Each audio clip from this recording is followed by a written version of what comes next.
Le verdict des urnes est tombé. Après un scrutin calme et serein en mars dernier, le président Denis Sassou Nguesso a été reconduit à la tête de la République du Congo. Une victoire nette qui consacre la vision du progrès pour tous.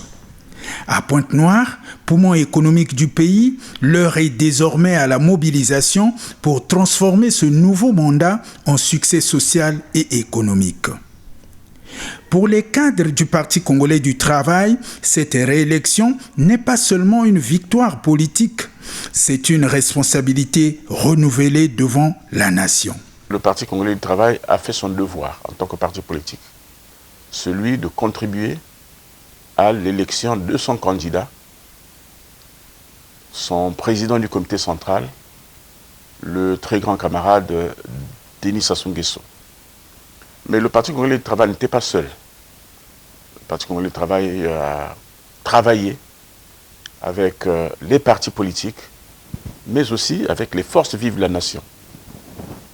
Donc le Parti congolais du travail ne peut pas s'accaparer de cette victoire pour dire que c'est une victoire, disons, obtenue grâce au Parti congolais du travail seul, bien que sa contribution ait été une contribution décisive.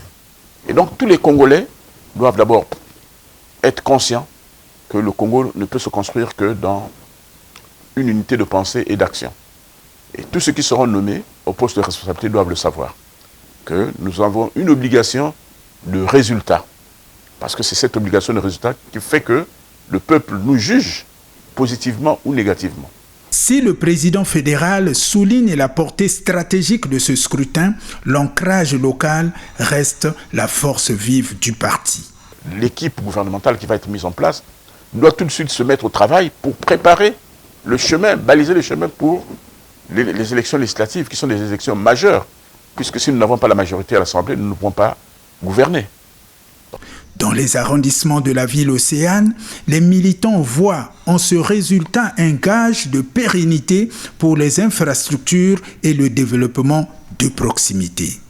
Le président a été élu au plan national, il faut peut-être parler de tout cela au plan national, avec Pointe-Noire inclus. Bon, la seule chose, c'est pour garder la confiance des électeurs, il faut que le président tienne parole, simplement. Il faut qu'il réalise ce qu'il a promis. Mais là aussi, il y a, on peut dire, des défis à relever. Bon, il faut d'abord que les Congolais comprennent que la gestion d'un pays ne se résume pas simplement au seul président de la République. Le président de la République est la locomotive, mais si les wagons ne sont pas de bonne qualité, je crois que le train va dérailler. Le mécanisme que le président va mettre en place, gouvernement,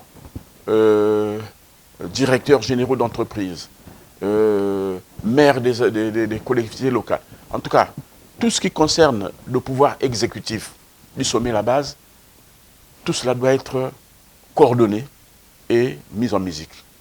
Il faut que chaque Congolais se sente responsable. Avec un leadership confirmé et une base politique solide à Pointe-Noire, le quinquennat s'ouvre sous le signe du rassemblement. Transformer la victoire électorale en une réussite partagée pour tous les Congolais.